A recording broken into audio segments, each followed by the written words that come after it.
Assalamu alaikum everyone. উত্তৰ প্ৰদেশৰ কানপুৰত ঈদ মিলাদুন নবী উপলক্ষে আই লাভ মুহাম্মদৰ বেনাৰ লগাই দিয়াৰ কাৰণে পুলিচে 25 জনৰ এগেইনষ্টত এফআইআৰ ৰেজিষ্টাৰ কৰি ক'লে যে আপুনি এনেকুৱা কৰিব নোৱাৰে, হাৰমনি ব্ৰেক হ'ব। কিবা চেঞ্চ আছে নে কথাটোৰ?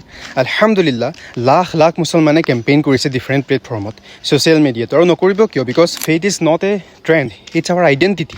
চাহাবাসকলেও কৈছিলে যে হামাৰি জান কিয়া হে ফিদা কা আবিয়া উমিয়া ৰচুল্লাহ, আমাৰ মা বাপ সা সম্পত্তি সকলোবোৰ আপোনাৰ ওপৰত কুৰবান হওক। আপুনি ভাবি চাইছেনে ইহঁতবোৰ ইমান সাহস কেনেকৈ হয়? ইয়াৰ বেকগ্ৰাউণ্ডৰ কজটো কি হয়? মুখ আছে বুলিয়ে ভুকি থাকিব। আই লাভ কৃষ্ণ বুলি লিখা হ'লে, আই লাভ ৰাম বুলি লিখা হ'লে এনেকুৱা কাৰোবাৰ লগত কৰা হ'লহেঁতেন নে? আই লাভ মুহাম্মদ লিখাটো আমাৰ ইমানৰ পাৰ্ট হয়। তাৰ উপৰিও আৰ্টিকল 25ৰ পৰা আমি এটা কনষ্টিটিউশ্যনেল ৰাইট পাইছোঁ। আৰু এটা কথা ইয়াতে এড কৰি দিওঁ, ইমানবোৰ মানুহে আই লাভ মুহাম্মদৰ ট্ৰেণ্ড চলাইছে, সেইবোৰ মানুহ যায় ক'ত যেতিয়া নামাজৰ সময় হয়, যেতিয়া কোৰাণ ফ'ল' কৰিবৰ টাইম হয়। মনাৰ নাম ইছলাম নহয়, নিজৰ লাইফত ইমপ্লিমেণ্ট কৰাৰ নাম ইছলাম হয়।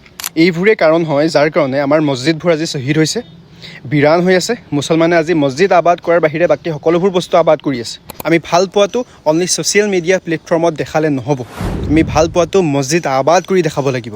আমি ভাল পোৱাটো আল্লাহৰ হুকুম আৰু ৰাছুলুল্লাহ সাল্লাল্লাহু আলাইহি ওয়াসাল্লামৰ অনুসৰণ কৰি দেখাব লাগিব। Faith is not a trend, it's our identity. Protest কৰক আৰু কৰিব লাগে।